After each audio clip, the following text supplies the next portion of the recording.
Subhanallah walhamdulillah wa la ilaha illallah.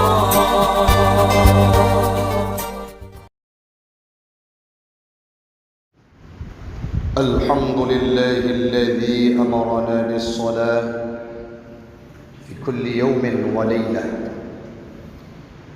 والصلاة والسلام على سيدنا محمد خير البرية وعلى آله وصحبه ومن والاه أما بعد فقال الله تعالى في القرآن الكريم أعوذ بالله من الشيطان الرجيم بسم الله الرحمن الرحيم اتل ما أوحي إليك من الكتاب وأقيم الصلاة إن الصلاة تنهى عن الفحشاء والمنكر ولذكر الله أكبر والله يعلم ما تصنعون.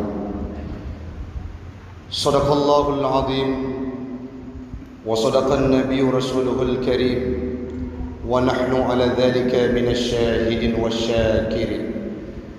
إلهي أنت مقصودي ورضاك مطلوبي أعطني محبتك ومعرفتك. رب اشرح لي صدري ويسر لي أمري واحلل عقدة من لساني يفقه قولي. Jamaah sidang solat Jumat sekeyakinan seakidah yang kami muliakan. Marilah di awal perjumpaan kita pada siang yang berbahagia ini senantiasa kita memuja dan memuji Allah Empunya alam semesta, Allah yang telah memberikan kita kesempatan untuk bisa hidup dalam tahun ini, untuk bisa hidup merasakan manisnya bulan Rajab yang telah diberikan oleh Allah Subhanahu wa taala. Salawat dan salam keharibaan baginda Rasulullah sallallahu alaihi wasallam, seorang nabi yang berjuang tanpa pamrih, tidak pernah mengenal ruang dan waktu untuk memberikan kontribusi terbaiknya untuk Islam, agama saya, agama Anda dan agama kita semua. Salawat dan salam kepada al dan sahabat beliau sekalian yang telah seiring bahu seayun langkah ke puncak sama mendaki bersama baginda Rasul, berat sama dipikul, ringan sama dijinjing, tak lapuk dikala hujan, tak lekang diterpa mentari, dalam mensuarakan syiar Islam sampai warna Islam itu sampai tiba ke tempat kita di bawah Masjid Ar-Raudhah yang mulia ini. Yang kami hormati Imam besar, Imam Syekh masjid yang kita cintai, panitia pengurus, panitia pembangunan, guru-guru kita, jamaah Jumat sekeyakinan seakidah yang kami muliakan. Ya Rabb, kami berkumpul seperti hari ini di bawah atap rumah-Mu, karena masjid merupakan rumah-Mu ya Allah. Dalam waktu yang kami yakin Engkau akan menerima semua doa siapapun yang memintanya. Hari ini menjadi saksi kami meminta kepadamu ya Rabb, kumpulkan kami seperti hari ini di yaumil qiyamah kelak bersama baginda Rasul dalam surganya Engkau ya Rabbal Alamin. Amin. Amin ya Rabbal Alamin. Hamba Allah urang syi'lun, Allah memberikan kita 3 bulan yang datangnya secara berenten dan beruntun. Ada yang namanya Rajab, Sya'ban dan Ramadan, di mana ketiga bulan tersebut diberikan segudang kemewahan oleh Allah, dihadirkan rahmat dan nikmatnya Allah. Mulai dari bulan Rajab, permulaannya saja dianjurkan kepada kita umat Islam untuk berpuasa sunnah 3 hari. Pertengahannya dianjurkan berpuasa, di penghujungnya pun dianjurkan untuk kita berpuasa. Rajab merupakan bulannya Allah, Sya'ban merupakan bulan Nabi kita Nabi Muhammad sedangkan bulan yang mulia yang merupakan bulan umatnya Nabi Muhammad, yaitu bulannya kita, adalah bulan Ramadan. Ketiga bulan tersebut, kalau kita berbicara dalam konteks ibadah, segudang rahmat, segudang kelebihan yang dihadirkan oleh Allah dalam kehidupan kita hamba Allah.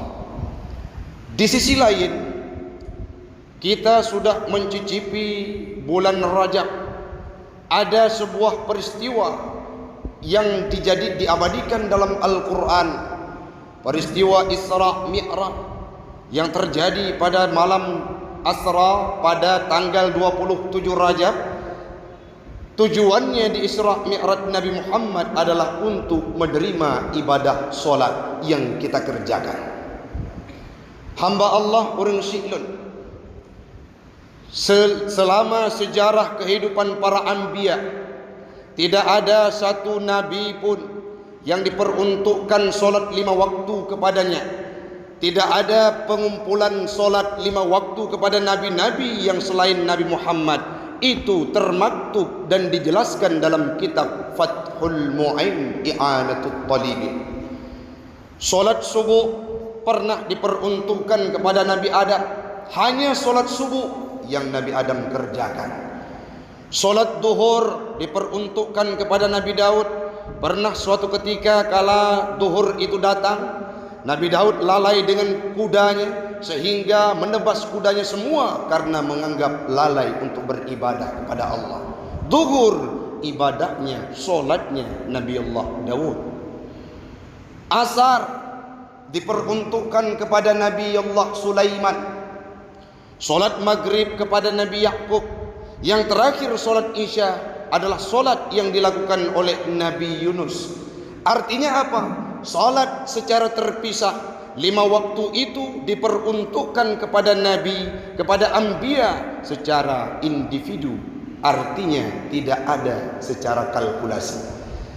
Limang bahwate semayang yang katanya kubur, hana pernah gejuk ke umat yang lain, ana pernah gejuk ke Nabi yang lain. Gepehimpun oleh Allah Ta'ala as-salatul maktubah, solat 5 waktu khasa hanya untuk kita umat Muhammad.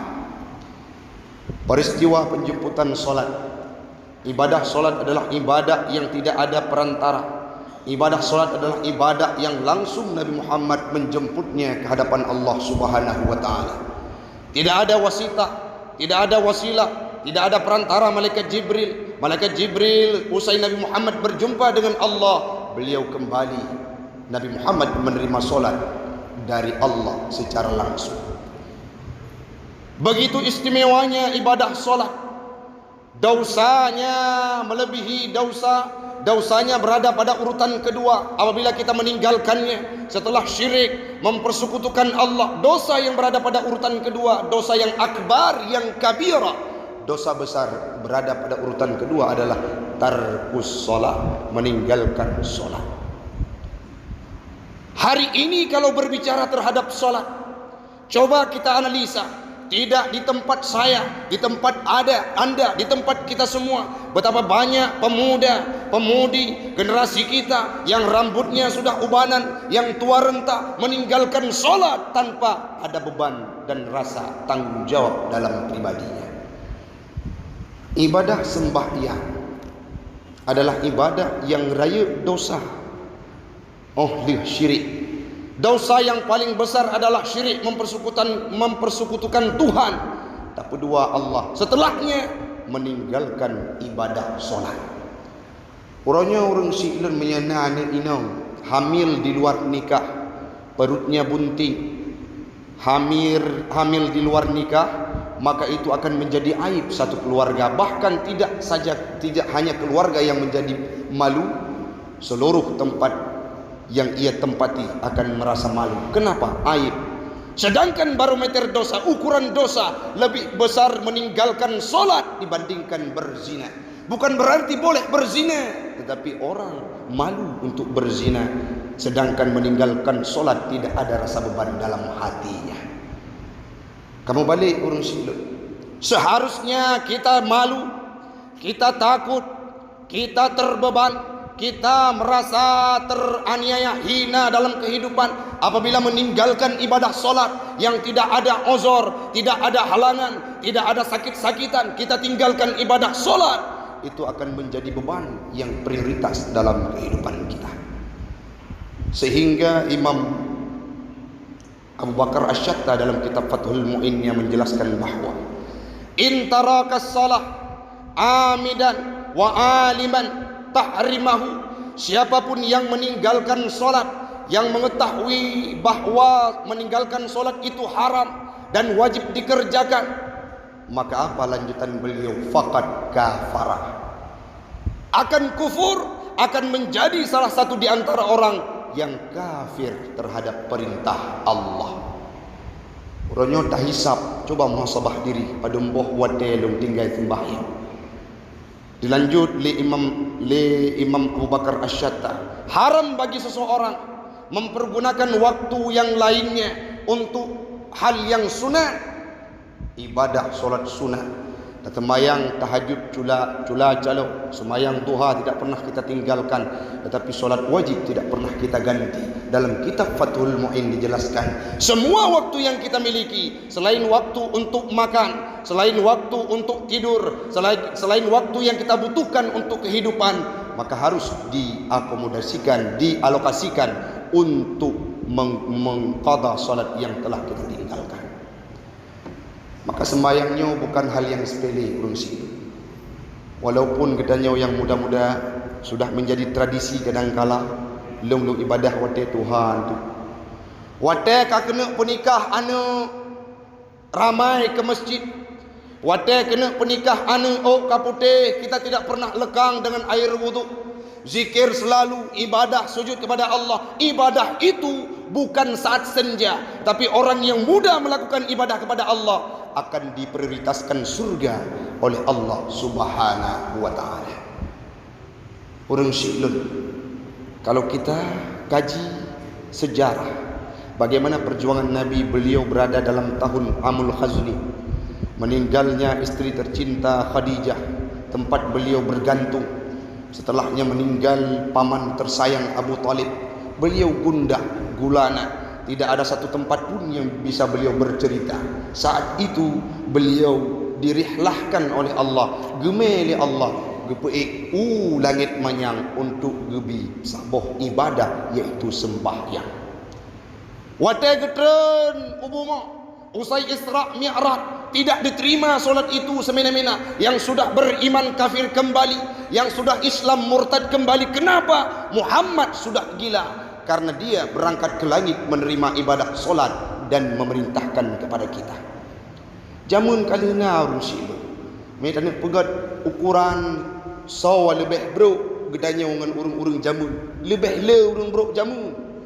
Ada Abi Lahab, na Abu Jahal, na seperti musuh-musuh yang lain yang menganiaya Rasulullah, yang tidak menerima fatwa solat, yang tidak menerima firman perintah terhadap solat. Bahkan ada seseorang yang mengejek Nabi Muhammad, iya engkau berangkat ke langit untuk Isra Mi'raj, iya benar, saya berjumpa dengan Allah. Untuk apa? Menerima ibadah solat. Sekarang coba anda angkat kaki kanan, cibut aki unun ya Muhammad, kagebut di Nabi, cibut di belah hati, menyelong buat di belah hati, pasti long rebah akan reb hati umum. Maka menyetaboh gati han lepah tabut Muhammad, bagaimana engkau bercerita engkau berangkat Isra Mi'raj ke langit. Sehingga kafir tersebut dibunuh, dipenggal kepalanya oleh Sayyidina Ali.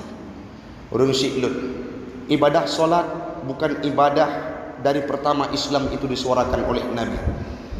Dalam catatan sejarah, ibadah solat diperintahkan pada tahun ke-10 dan 3 bulan setelah kenabian, tepatnya pada malam 27 Rajab. Ibadah solat adalah ibadah yang pertama dihisab. Ibadah solat adalah ibadah yang pertama dinilai oleh Allah nantinya kalau kita dibangkitkan di yaumil qiyamah. Maka jangan pernah kita meringankan solat, jangan pernah kita meninggalkan solat. Seberat apapun kehidupan kita, solat harus kita prioritaskan. Kalau solat sudah menjadi bahan makanan dalam kehidupan kita, tidak hanya solat wajib, solat sunat pun beriringan, solat tahajud senantiasa kita lakukan, solat duha tidak pernah kita tinggalkan, maka yakinlah hamba Allah, pribadi kita akan menjadi sebagai orang-orang yang luar biasa. Sesuai dengan ayat yang kami bacakan tadi, penggalan ayatnya adalah innas salata tanha 'anil fahsya'i wal munkar. Solat ini akan mampu mencegah kemaksiatan, kemungkaran, kebiadaban, kejahatan. Hal-hal yang tidak bersifat positif akan mampu dicegah oleh solat. Syarat apabila solat yang kita kerjakan adalah solat yang sebenar-benarnya solat. Apa maknanya hamba Allah? Tidak hanya sekedar gugur kewajiban. Semayang bek hana mangat menurun lain, semayang bek hana mangat karena kena penikah anak, semayang bek hana mangat karena ingin dipuji oleh orang lain, solat supaya ingin disanjung oleh orang-orang yang ada di sekeliling kita. Solat yang kita lakukan li ghairillah, maka yakinlah tidak akan merubah karakter kita. Orangnya musibah orang silun ba awaitun 2020 secara berenten dan beruntun hana pri-pri. Mungkin saja maksiat yang kita kerjakan, baik saya, anda, kita semua yang berada di wilayah Kota Luxmawin, di Aceh pada umumnya, sudah gemar melakukan maksiat. Salah satu maksiat yang kita kerjakan adalah meninggalkan solat tanpa ada rasa dosa, beban, dan tidak ada rasa tanggung jawab dalam kehidupan kita. Nabi bersabda dalam sebuah hadisnya yang diriwayatkan dari Ibnu Abbas, beliau berkata, orang yang paling rugi yang pernah masuk dalam agama Islam, menganut agama Islam, menjadi sebagai seorang muslim, rugi kehidupannya tidak bermakna apabila meninggalkan ibadah solat dan tidak melakukan ibadah yang telah diperintahkan oleh Allah, yaitu ibadah solat sehari semalam 5 waktu. Solat ini pula ada negosiasi antara Allah dengan Nabi. Dari yang pertama diturunkan sebanyak 50 waktu, Allah memberikan dispensasi sehingga hanya tinggal 5 waktu ibadah solat. 5 waktu ibadah solat, 17 rakaat, sama dengan dalam kitab I'anatul Talibin, Imam Zainuddin Al-Malibari menjelaskan bahwa kenapa 17 rakaat sama dengan 17 jam kita hidup di dunia, dikalkulasikan, disama dengankan, artinya kita beribadah 17 rakaat kepada Allah. Yang selebihnya kita beristirahat, tidur dan istirahat. 17 rakaat sama dengan 17 jam kita pakai wadih. Si jam pegantau, 1 rakaat pegantau untuk si jam dan yang udip urung siklun. Maka baik pernah ketinggalkan ibadah solat, karena solatnya adalah ibadah yang pertama dihisab. Urang han kejuk, nama kita akan tercatat di dinding neraka apabila kita pernah meninggalkan ibadah solat semasa hidup dalam dunia. Mari sama satengku, long ka sering long tinggal sembahyang, masih ada umur diberikan oleh Allah. Sekarang perbaiki, ganti semua ibadah solat yang pernah kita tinggalkan. Allah Maha Pengampun. Mungkin saja dengan taubatnya kita akan diberikan prioritas surga oleh Allah, karena kita taubatan nasuha, dan berjanji tidak pernah meninggalkan solat di waktu yang lain. Semoga orang siklun lon drone getanyo Bandung akan jadi orang yang aqimis salat, yang mendirikan solat. Wasta'inu bis sabri was salat wa innaha lakabiratun illa 'alal khashi'in. Watetanyo ka gunda, ka sedih, ka hanapah pikiran goyang gai, maka laki bantu ba Allah bis sabri dengan kesabaran, was salat dengan salat. Semuanya itu akan terasa sulit. Wa innaha lakabiratun, akan terasa sukar, payah, kecuali illa 'alal khashi'in, kecuali untuk orang-orang yang ada penghayatan, kekhusyukan dalam hatinya.